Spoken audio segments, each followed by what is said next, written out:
You ask Tiger to solve. This deals with linear equations with one unknown. The final result is r equals -9. Let's solve it step by step. Simplify the expression. Expand the parentheses. Multiply the coefficients. Simplify the arithmetic. Swap sides.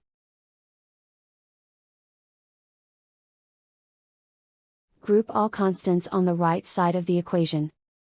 Subtract 20 from both sides.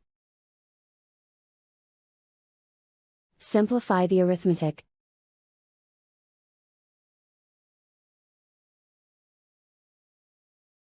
Isolate the r.